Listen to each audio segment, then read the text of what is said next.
totally see that. Yeah. Mhm. They have the Rothko Chapel in Houston. I went there once, right? Is that in Houston? Yeah.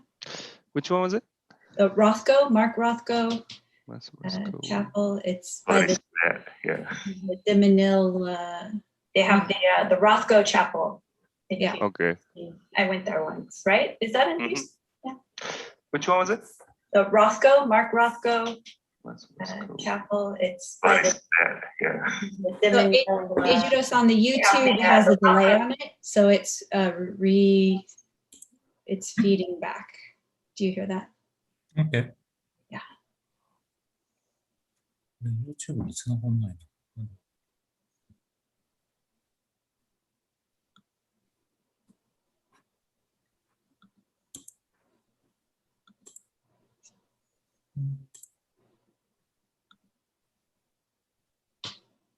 YouTube.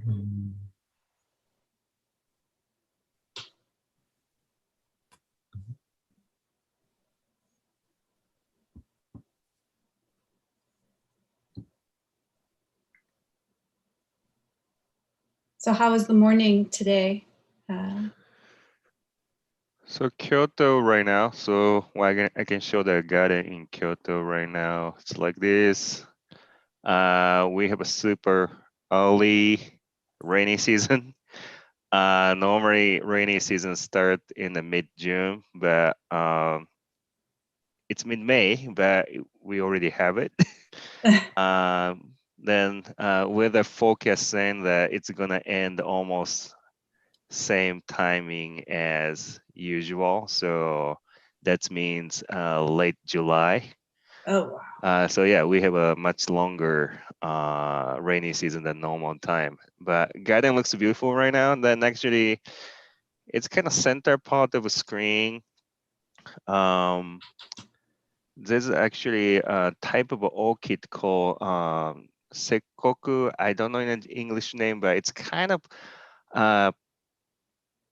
species that it's almost like a parasite. It's kind of so they normally grows in the top of a high tree. The flower normally bloom in July, but it's blooming right now. So oh my gosh. yeah. Then this is actually a this is actually a side of a meditation room. So people visited before. I mean, people visited here before. People can see that this garden too, kind of familiar view in a way. But so yeah, it's new leaves came out. It's kind of an early summer looks right now too. Then just finished the azaleas. Then sooner we're gonna start having some gardenia. So yeah, it's gonna be beautiful. The picture just looks like it smells green. Yeah, it is. Especially raining, it's a kind of smell of moss. Kind of, you can smell it already. Yeah. Sounds lovely. Well, shall we go ahead and get started? We are streaming on our YouTube channel live as well as here on Zoom. People are welcome to join either way. And I just want to, my name is Stephanie Ellison. I guess I should start with that. I'm one of this small team that makes up Cuzen Matcha. So just on behalf of the entire Japan and US team, thank you for joining us today for this very special event in honor of World Meditation Day. I know that here in the US, it's still Thursday night. Technically, World Meditation Day is tomorrow. But if for those of us in Japan, it's already here. So thank you for joining us for early World Meditation Day here in the US. Just to let you know, this event will be recorded. So if you're joining us on Zoom and you do not wish to be on camera during our tea time or at any point, just simply turn off your video. And you can also join us again via the live stream on YouTube at the Cuzen Matcha YouTube page. So I'd like to also introduce one of our founders and CEO, Eijiro Tsukada, who is joining us from San Francisco. Hello. Hi, Eijiro. Hi. How are you doing? Good. It's nice to see you. Eijiro and our other founder, Okihata, launched Cuzen to the public just a short time ago in 2020, and it is growing very quickly by leaps and bounds. And we just thank you for your support and your interest in joining us today. Today's event is called a Zen embodiment of tea. I know embodiment is a big word, but it basically means like a tangible or visible form. So often in meditation, you hear the word mindfulness, but with the word mind clearly being the root of the word, that sometimes gets lost. As human beings, we have many ways of knowing other than just our brain to practice mindfulness. So maybe another word we could say instead is practicing our attention or our focus or our intention. And so that's what we're going to be doing today, is looking at how to pay attention in other ways of knowing. Zen Buddhism was the primary influence in the tea ceremony in Japan. And this is where matcha has been enjoyed for centuries, was with the tea ceremony. The story goes that in the 12th century, Eisai, I hope I'm saying his name correctly, was the first Buddhist priest to bring Zen and tea to Japan. So who better to talk about Zen and tea than a Buddhist priest? So without further ado, I'd like to introduce you to our special guest, Reverend Takafumi Kawakami. He's the deputy head priest of the 16th century Shunkoin Temple in Kyoto, Japan. He's traveled the world giving talks about Zen and other Eastern philosophies and well-being. He has been a researcher and lectured at several universities, including Keio, MIT, and Brown universities. And he has led meditation classes at Harvard Business School, MIT Sloan School of Business, and many others at Shunkoin Temple. Kawakami is a fellow in the US-Japan Leadership Program, and it is my sincere honor to introduce you to Reverend Kawakami. Thank you. Well, thank you so much for the introduction. So name, like today's title of the embodiment, I think that's a really good, important things to learn about tea, or not just learn, but experience about tea, since you have a discuss and matcha. But so the history actually, so Stephanie, I believe he mentioned about introduction of tea to Japan. It's 12th century, but some records say maybe earlier too, but they didn't really stick into Japanese culture, because actually some first record was like 8th century, but Japan at the time started closing the border between Japan and China. So try to create the more or unique culture here. That's the kind of idea. Then tea was considered too Chinese back then. But the 12th century, Zen became kind of dominant Buddhist schools in Japan. So then Zen and tea is kind of connected because, well, basically the one of the Zen schools founder Eisai brought tea from China to Japan. But also the tea was kind of considered as more like a medicine to help you to focus on the meditation practice. So that's the idea as well. But anyway, tea, well, in the beginning in China, you can see like an early record in a way that they are more like a consumer the medicine to more like, I should say, keeps you awake, keeps you calm. Then you can see that some of the records showing they didn't really drink tea; they actually eat more like a garnish, or actually they made a kind of big pill like this size, and then they distributed to soldier on the border as well. But tea kind of become more like connected to Zen, and then Zen tea came together to Japan. So that's why tea kind of started spreading, outside of Zen temples, and then but still kind of considered as a luxury item. So that's why people start developing, how we enjoy the tea in a special way. That is actually tea ceremony. So we're gonna do some brief version of it today. And then of course, you have some of the matcha drink, or any kind of, comfortable drink with you right now, that might be helpful. So, right. So let's move to making your own drink right now. That's next step, right? Right. Yes, yeah. We're just going to take a moment. If you don't have your beverage, knowing that on the East Coast and parts of the world that people are joining us, it might be a little late for caffeine, but it's up to you, whatever beverage you would like to make at this point. Feel free to put it together. All right. So I'm gonna switch to the camera.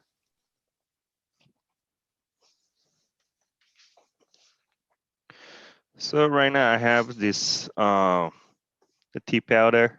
Um, use the Cuzen to grind it, freshly grind it to tea. Then I have this hot water here.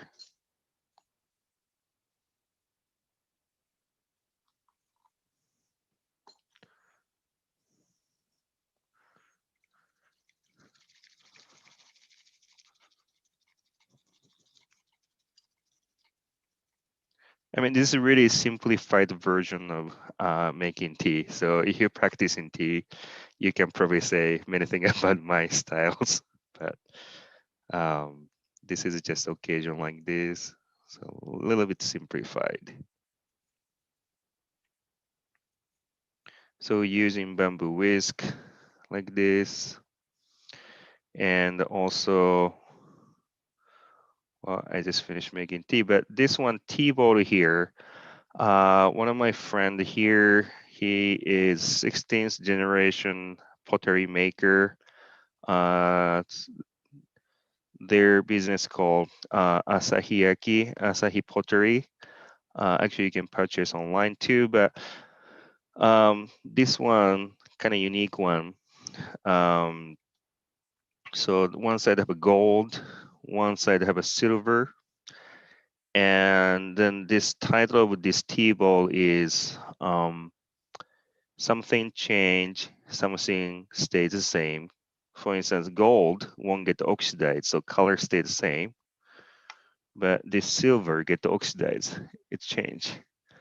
So kind of unique product in a way. Um, so everybody have a tea ready right now? Or any drink? So this is kind of like, I don't want to say it's a mindful eating kind of way, because one part of it, little kind of, I have some opinion about that one. That's kind of practice, but if you have any drink, you can hold it with you, and then kind of try to feel. So the part of the idea, we talked about embodiment. Embodiment, we in these days we try to understand everything through the words, right? Kind of in a way, we think about things logically, all depending on the language. But language, or any language, cannot capture the nature as the way it is. But we rely on the visual information, audio information a lot. Well, basically they rely on the language a lot. But we forget about other senses, like kinetic, the touching, and also smell or taste. So the first, let's try to smell, enjoy the smell of tea. Also, well, I say visual, rely on visual too much, but try to look at the colors, and then you just try to have a some of the drink sip right now.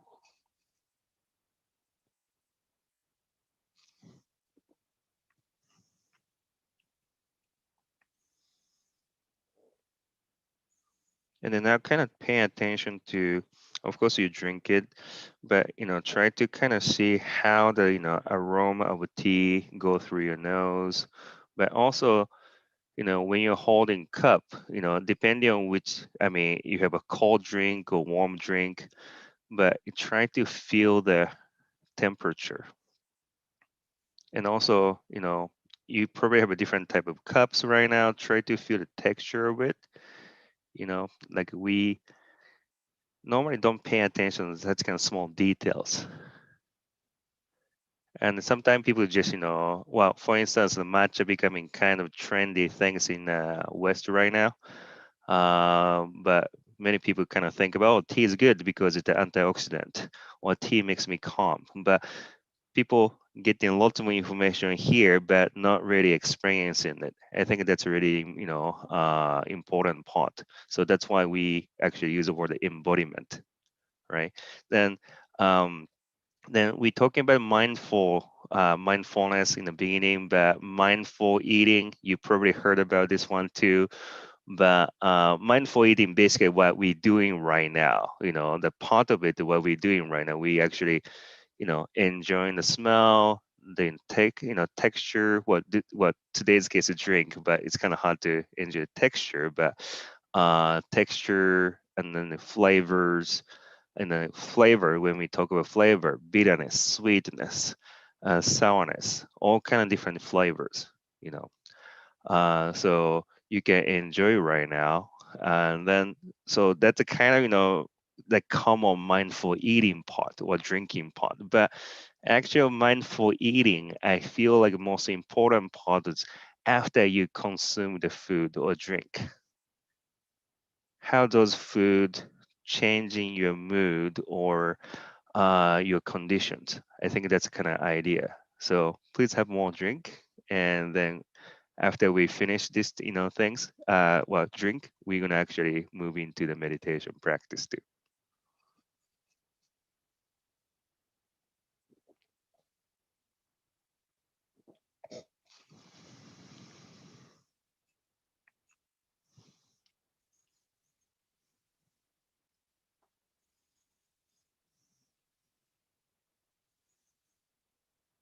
So before we start the meditation, um, like I said, matcha is kind of trendy things right now. You can see the different type of matcha drinks in the United States and brands right now as well. Uh, but kind of once again, but people think, oh, matcha is healthy, matcha is good for your mind, something like that way. But matcha is really, if you kind of, for instance, compared to coffee, it's really kind of subtle impact. Well, actually, this case is more like a subjective way of feeling the impact of matcha is less than coffee. Coffee energy drink, you drink it, boom, like this, you can instantly feel it. Sugar rush and the caffeine rush, you feel like that way. The matcha is a more subtle way, right? Then, so matcha and the meditation, I often say, it's like something like a Chinese medicine. It's not like a Western medicine. Western medicine have an instant impact on your body. But Chinese medicine, on the other hand, you don't actually feel much the effect of Chinese medicine. But you keep taking it, then you kind of feel the subtle difference. Then when you quit it, and you feel the big difference, so you start, doing it again. Something happen like that often. The meditation and the matcha, I think it's really similar. Then meditation, so we're gonna do the meditation today, like my guided meditation. But this case here, the idea of meditation is it's not about just calming down, feel more relaxed.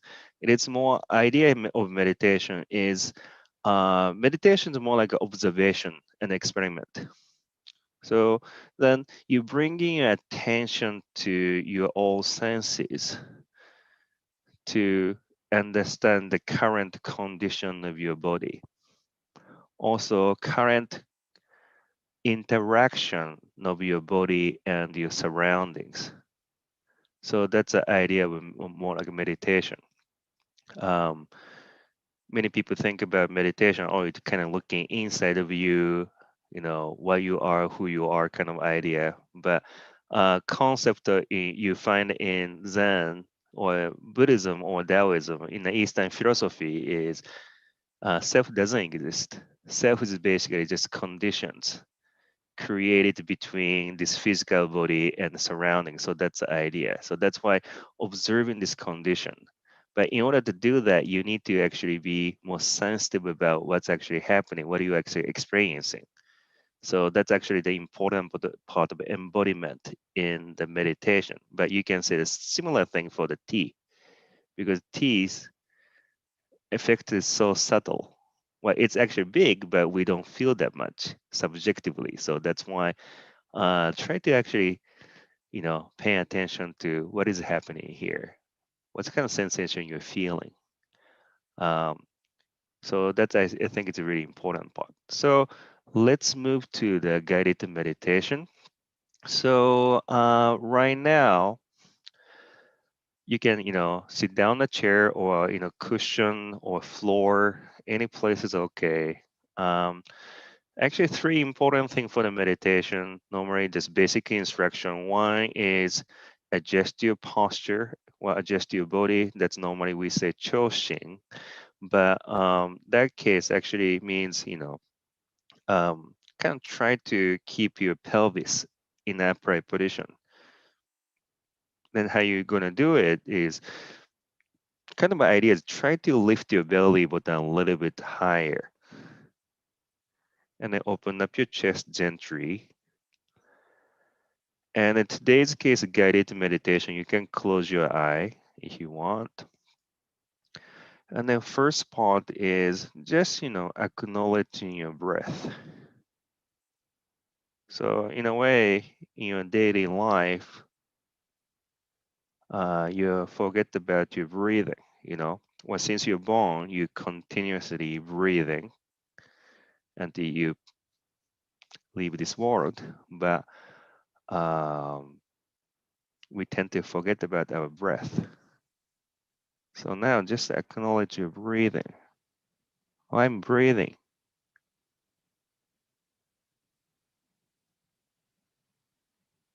Well, this is how I feel when I'm breathing.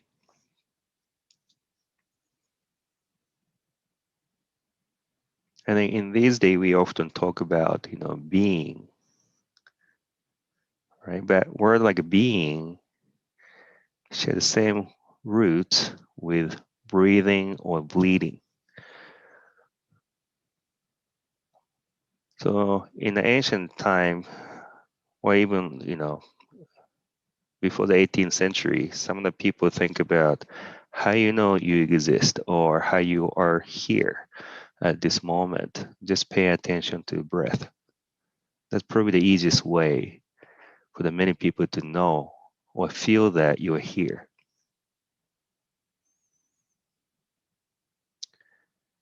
Then let's move into the practice called grounding. So paying attention to the floor or chair your body is resting right now. So try to feel the texture and temperature of the chair, cushion, or floor your body is resting.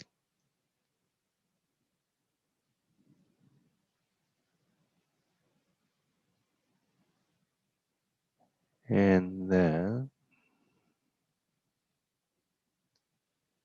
moving your attention to your pelvis area and try to see how your body weight is supported by your pelvis. Do you feel like your body weight is evenly distributed? Or do you feel like your body is tilted to one side? And if so, where's a place that you feel like your body weight is evenly distributed or balanced.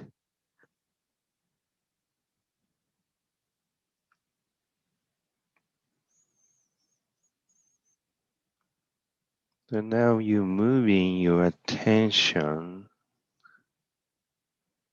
to your spine, but let's start with your tailbone. So you feel your tailbone, then you have a nice breathing. So you inhale, and then as you exhale, slowly you're shifting your attention upward along with your spine.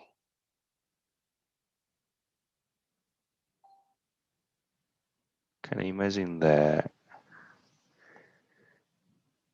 your attention go through the center of your spine and moving upward as you breathe out? But when you breathe in, it stops. Then once again, when you breathe in out, slowly moving upward inside of your spine.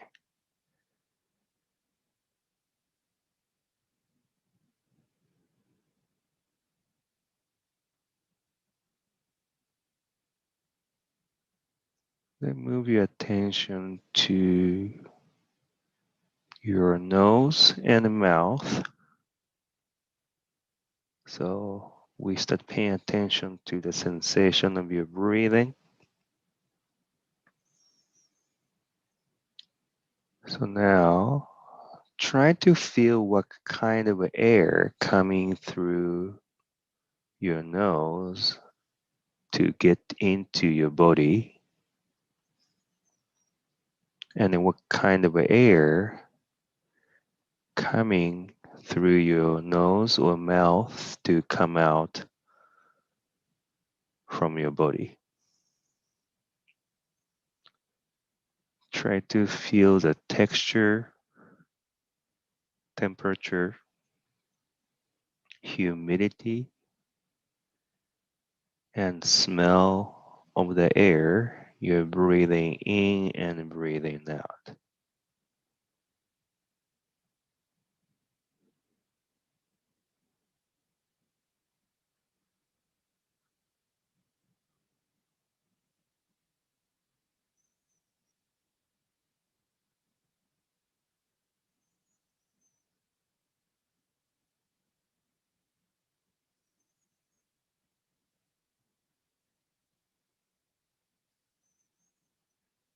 Maybe some of you can feel the color of the air you're breathing.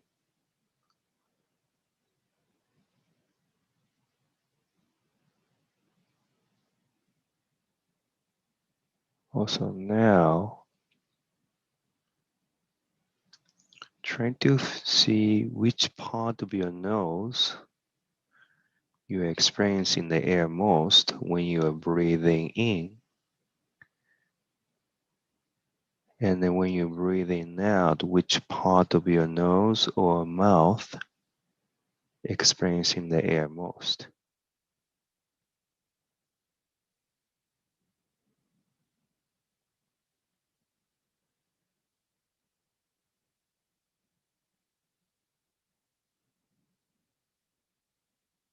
So last one, you try to feel the air. Try to feel the details of air. Then now you try to feel that which part of your nose or mouth experiencing the air most. But maybe you're paying attention to the same sensation.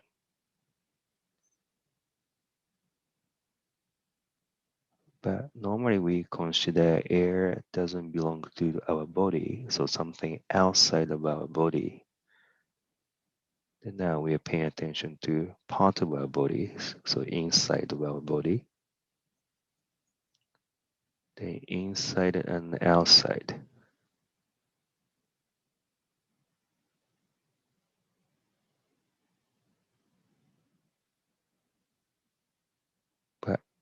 What is this inside and outside? What's a borderline?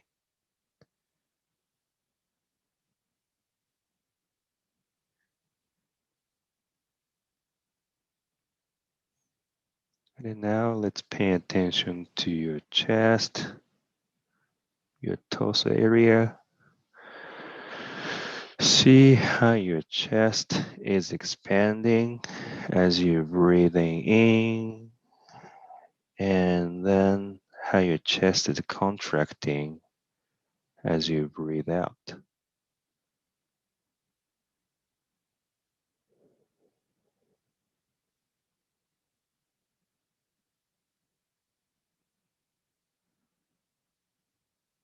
You can slow down your breathing and try to feel the details of the movement, also sensations.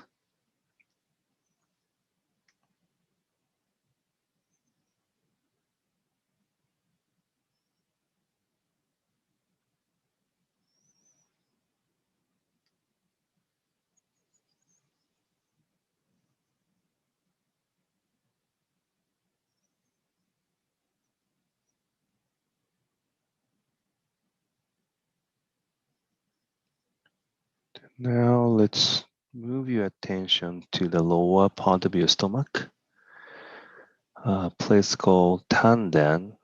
That's a kind of part of your body we have in Chinese medicine or Zen practice, kind of just below your belly button and a little inside.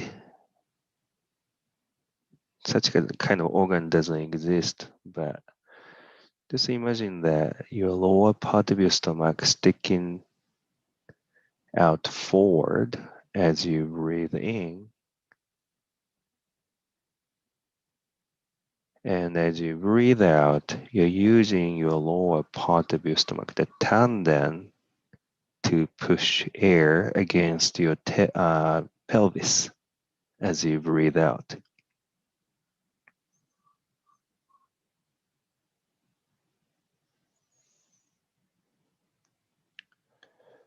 And then you start breathing out longer than you breathing in.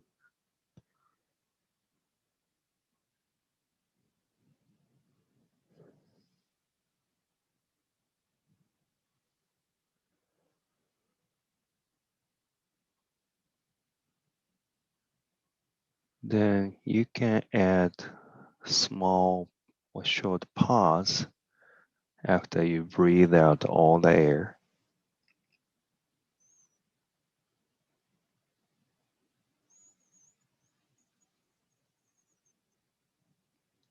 So like maybe between 2 and 5 seconds, as long as you don't feel suffocated.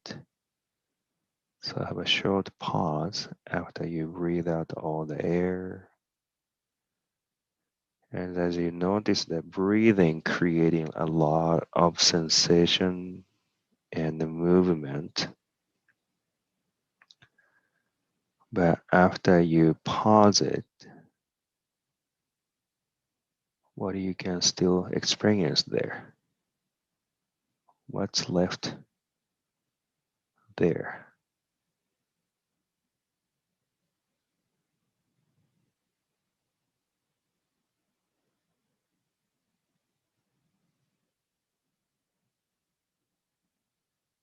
All right, so I'm gonna stop guidance now so you can do your own meditation.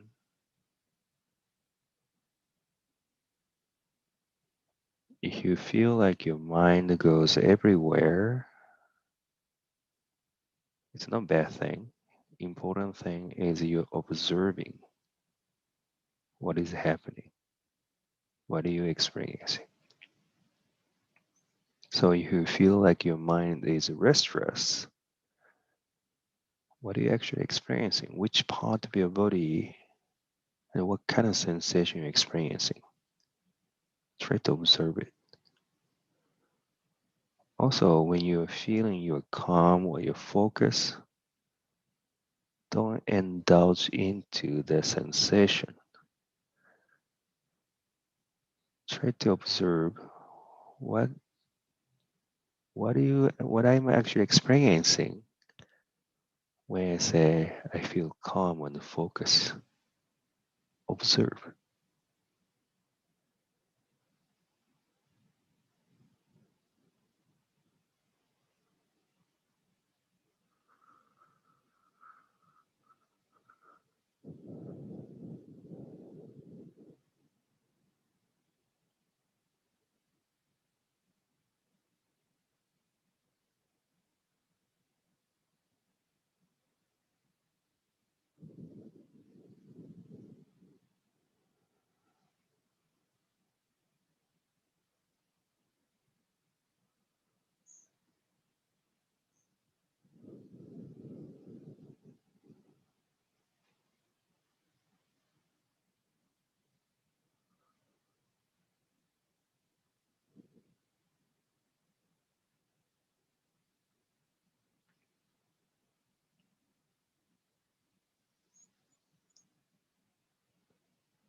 All right, I'm gonna ring a bell after you have a few more cycle of breathing. And then when you hear the bell, you can slowly open your eyes and end your meditation.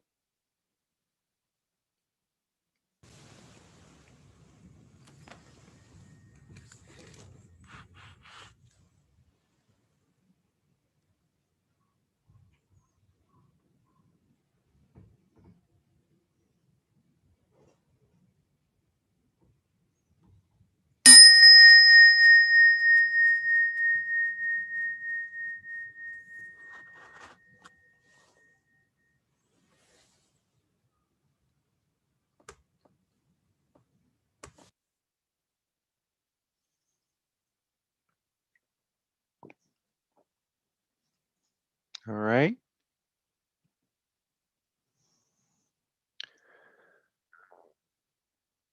How was it?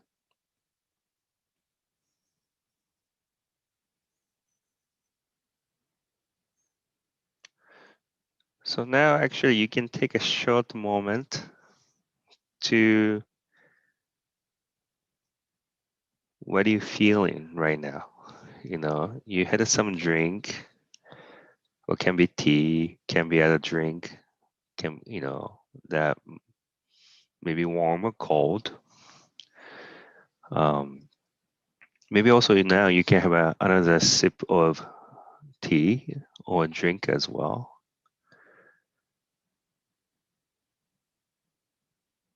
It tastes same. Also, like how you feel differently. It's actually depending on you drinking the drink, the which of caffeine, but also the temperature affects a lot. Um, I mean, for instance, the warm drink or warmness normally we affiliate with kind of kindness or tenderness, and then coldness kind of affiliate with kind of freshness, but sometimes can be like a cold person, kind of something like that, kind of keeping a distance or something like that way too. But also more talking about caffeine itself or tea. If you if you made a tea with warm water, like a hot water, like about 95 degrees in Celsius or higher, caffeine comes out quickly. So we did about 15 minutes meditation. You probably some of you feeling the caffeine kicks in. Then also, but tea has a tannin, so kind of keeps you calm a little bit. But the tannin, not only the tannin, but any type of amino acid, like you know about umami. It's umami coming from amino acid as well. Any type of amino acid based flavor gives you comfort, but not just in your mouth, but it's more about the stomach too. Amino acid works when your stomach intestines start observing them. That's happened. So that's why kind of effective tea kind of slow and kind of subtle. But daily life we normally tend to, well, human normally tend to look for the excitement, like a strong, visible, quick result, like energy drink, for example. You drink it, you feel it because sugar and the caffeine instantly kicks in. But tea's case is not like that way. And the meditation is something like that too. But many people kind of focus on, oh, I feel calm after the meditation, and then done. But actually, really important part is actually you learn how to pay attention to your sensation. You become more sensitive to your sensations. And also, it's not about just pursuing the calmness or pursuing the more focused here.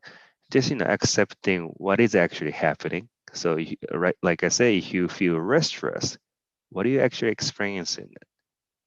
The moment we say experiencing you feel restless. That's the case. You're already paying attention to the concept of a restlessness, and you try to get rid of it. Your attention is focused on getting rid of restlessness, not about what you're actually experiencing anymore. Same thing you can say for the pain. Pain or difficulty when you're experiencing it, instantly you try to get rid of them, not experiencing them anymore. So that's a kind of major difference in a way. So basically, meditation is about learning what not learning, but you experience what you actually experience it, instead of try to change the situation right now. When you try to change the situation right now, you're actually paying attention to more logical thinking of how to get rid of it, right? So, but anyway, do you have any questions?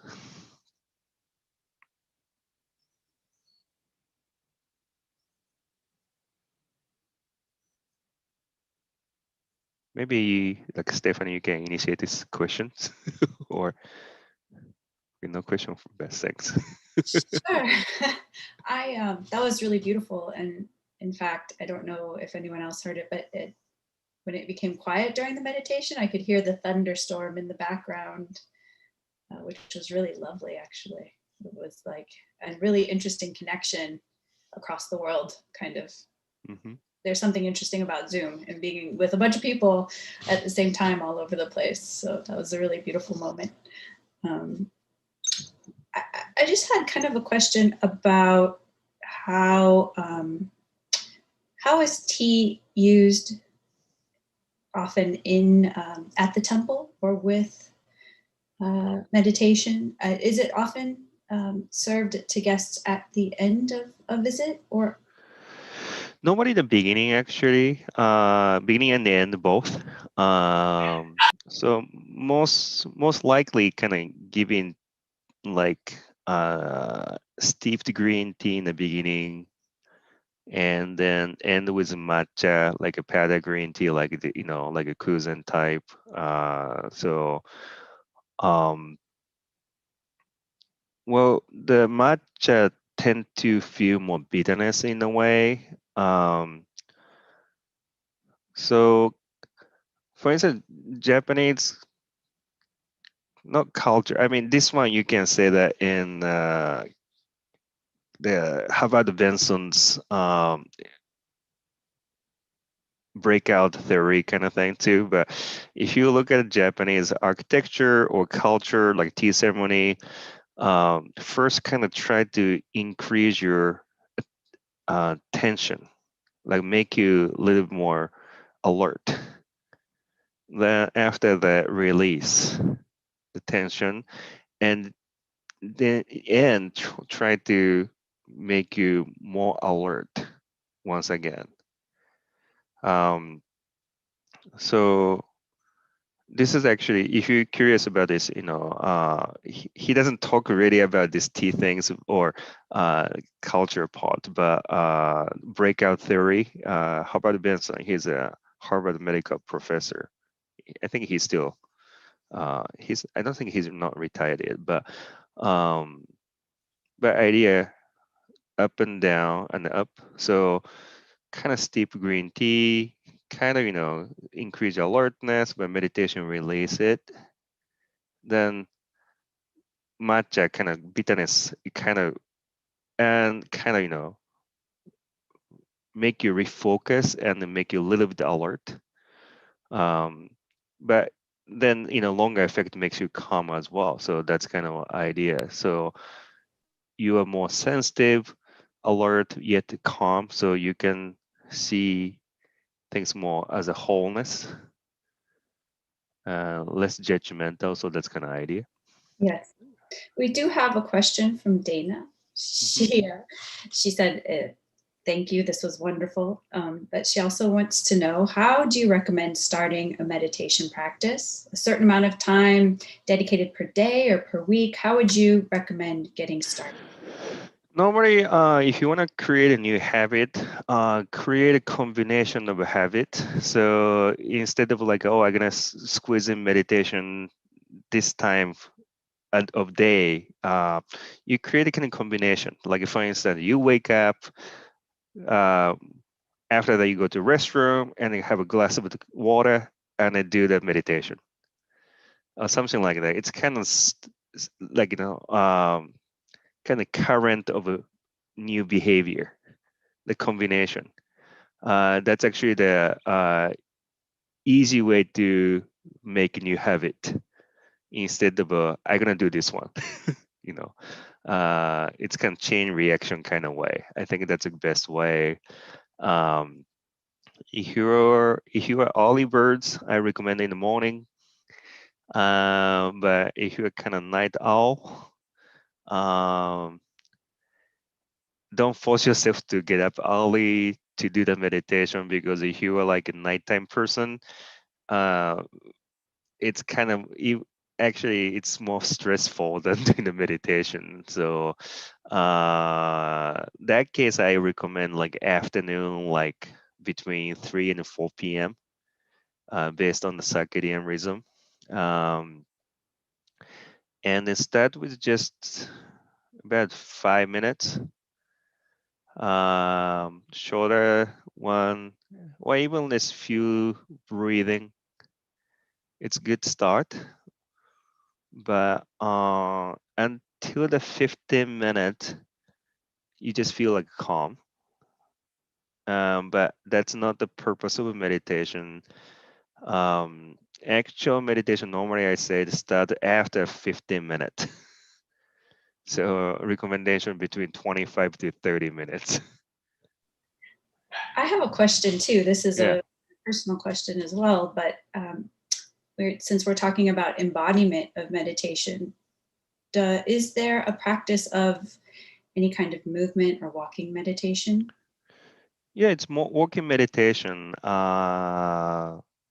There's a walking meditation, but walking meditation, you can do that. But first one, kind of really first step is actually just, uh, kind of narrating your movement, just like a left foot, right foot, left foot, right foot, something like that. Then you kind of start narrating the details. Like, okay, now my left foot heel touching the ground, and then my weight shifting kind of toward my toes. And the moment you feel like your weight is now on the top of your left toes, then now right heel touch the ground, something like that. And then all the sensation you feel while you're walking, you kind of using words to navigate your attention to small details. Then after that, you remove it, remove the words. It's called like a laboring and the unlaboring. So the words helps you to navigate your attention to a particular thing. But moment you experience something, you are actually paying attention to the concept represented by words. So then we remove the word and you focus on the sensation itself. So that's walking meditation. Most of people actually can't walk anymore in the first practice because consciously acknowledging what they're doing is kind of hard because once again we cannot capture the everything consciously. In other words, we can capture the everything in the words. So yeah.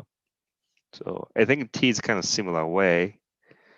Many people talk about benefit, but they consuming tea because they know the concept of benefit of tea, but they're not really experiencing it. So then sometimes people quit drinking tea or like Chinese medicine because they don't feel the benefits like strong effect, but they're not really paying attention to the sensation. So I find that the embodiment, this is just a personal comment, but I find that the embodiment is a really interesting way to work on meditation, not only to become more aware of our senses, but we live so much on the computer these days. So to remember that we're completely human and we feel and we smell and we see and we taste, I think it's a really beautiful way to remember that.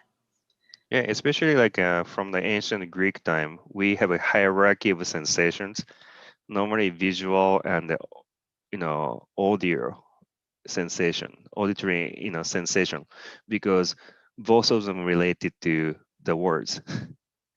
So two relate to the logical thinking, rationality, but smell, taste, and kinetic sensation, touching, something like that, people more consider it as more like a basic, like like animal like a sensation.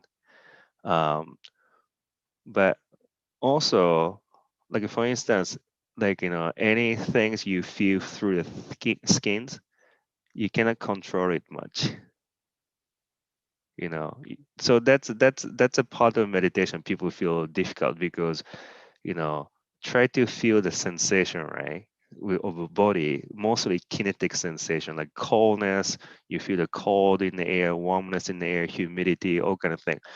Your skin's the largest sense organs and the constantly receiving it, you cannot control it.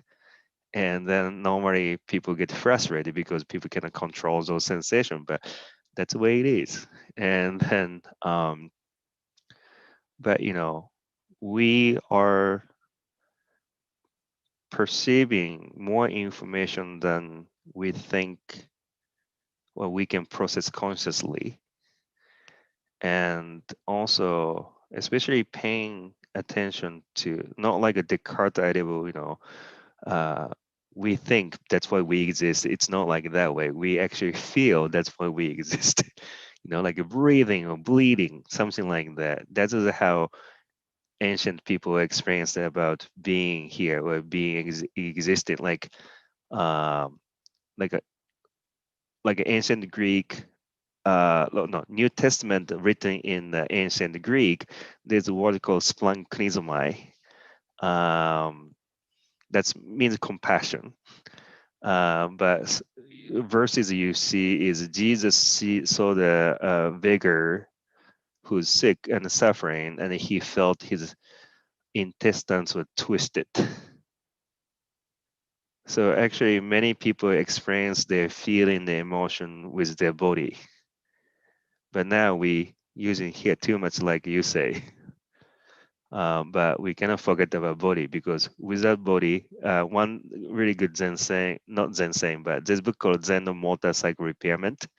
It's a classic book from 70s. The one question you see that in that book is, so if you're born without any functioning sense organs, can you still have your consciousness?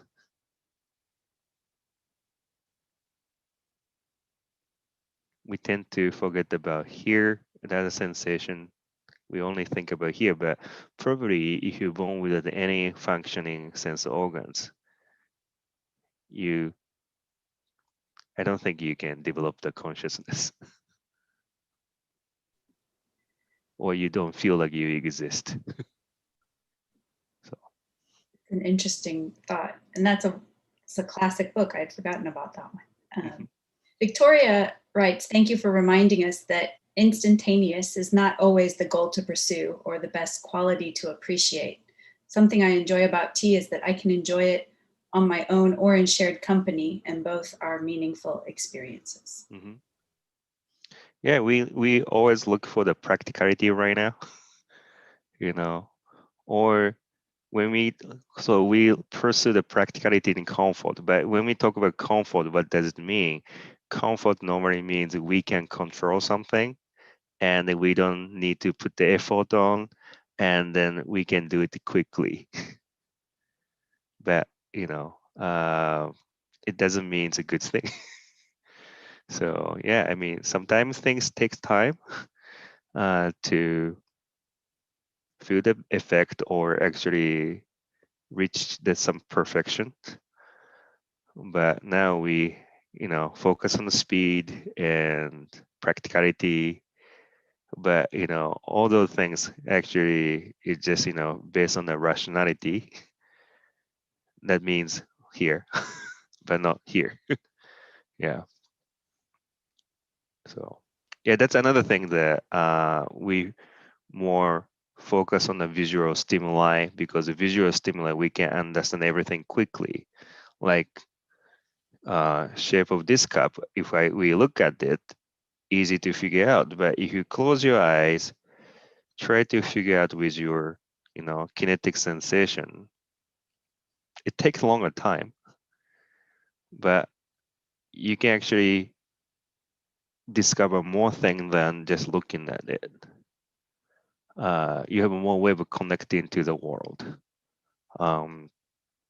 Some of my friend who's blind, she told me that it's easy for her to somebody giving her instruction what's going on around her. Oh, there's steps here with there's a table here, but she felt like she disconnected to the world. She have her own way of connecting to the world, feeling the wind touching her face, or sounds. So yeah, we should reconnect with our body.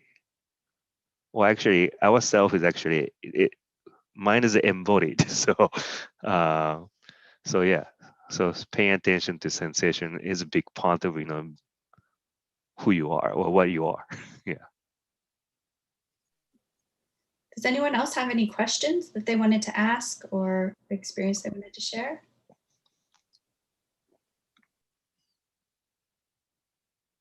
Oh, and Victoria also mentioned, she says, beautiful and consciously chosen chawan. Thank you for sharing it with us. Thank you.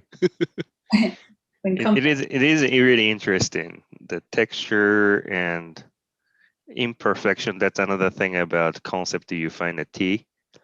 If it's perfect shape, there's no characters, but it's imperfection, not even lots of bumps, that make things more unique, like a human. what we had a question, what is the name of the potter again? The company called Asahiyaki. Again, this.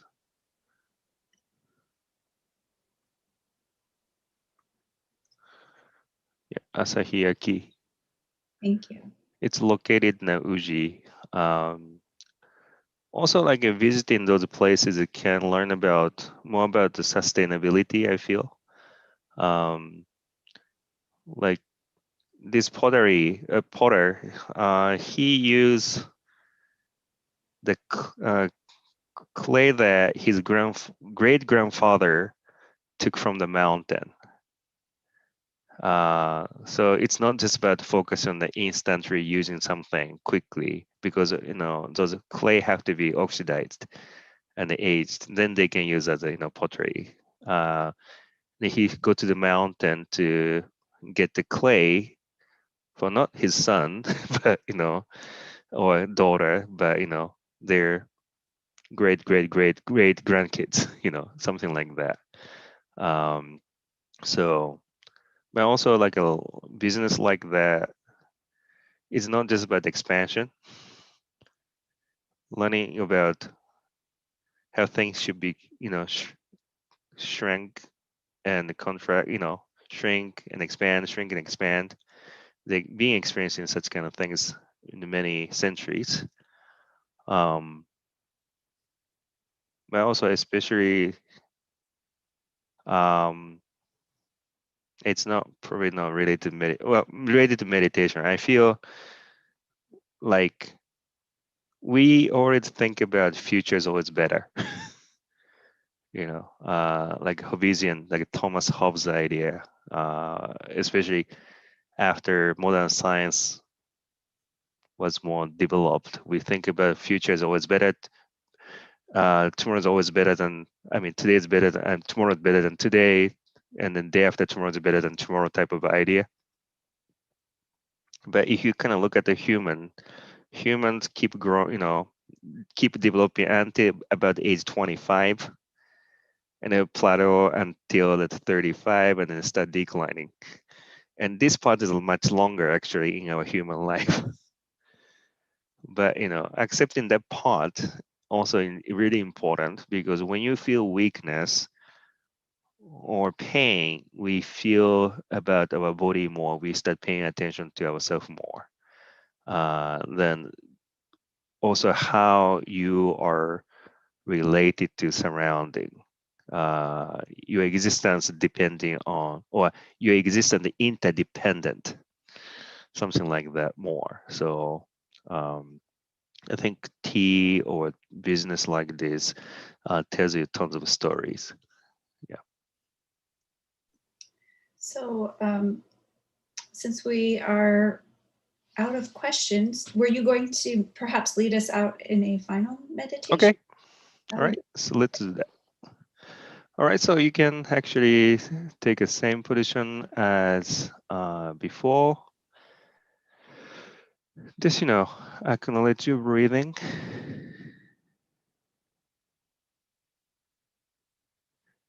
You don't need to control this time. Just, acknowledge your breathing. Just how your breathing is right now. But also right now, try to feel the shape of yourself with air around you.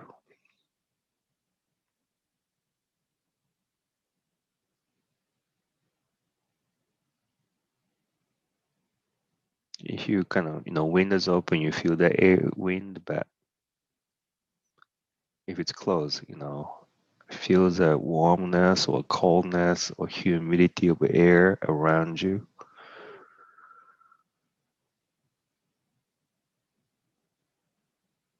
Then using them to figure out shape of your body, shape of yourself.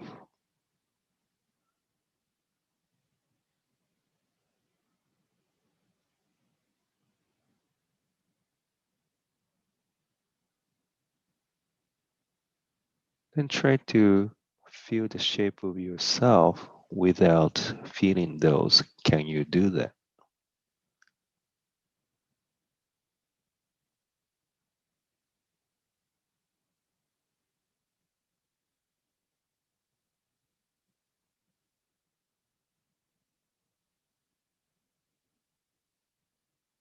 Also, if your hands touching your thigh or different part of your body,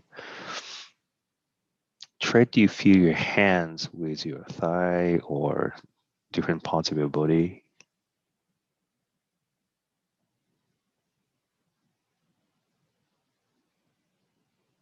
And now you try to feel your thigh or different parts of your body with your hands.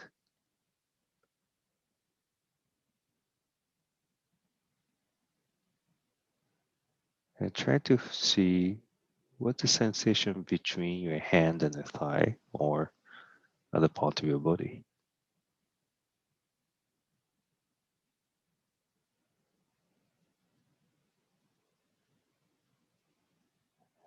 And then once again, let's bring your attention to your breathing. Once again, just acknowledge your breathing.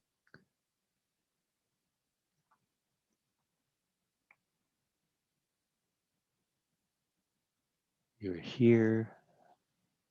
You feel your breathing. That's when you feel like you're here. You exist. All right, so you can slowly open your eyes. Well, thank you so much.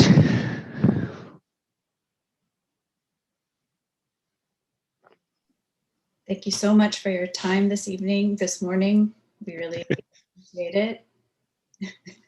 Thank you for taking us through a tea, and this was really wonderful.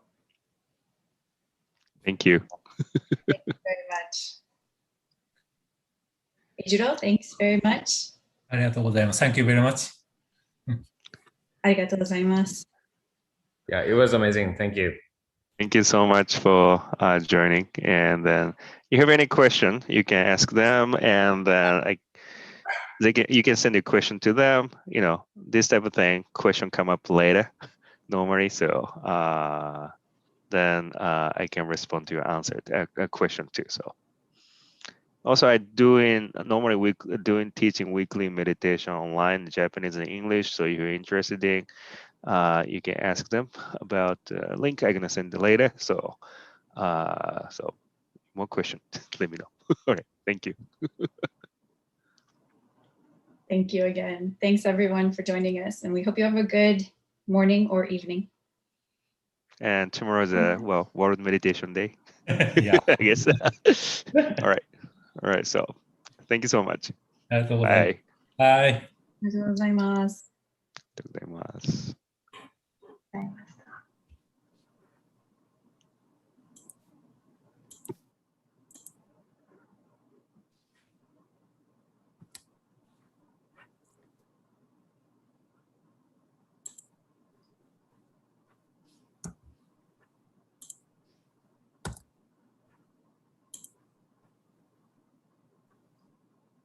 エイジローさん。いいのかな。はい。ありがとうございました。あゆみさん。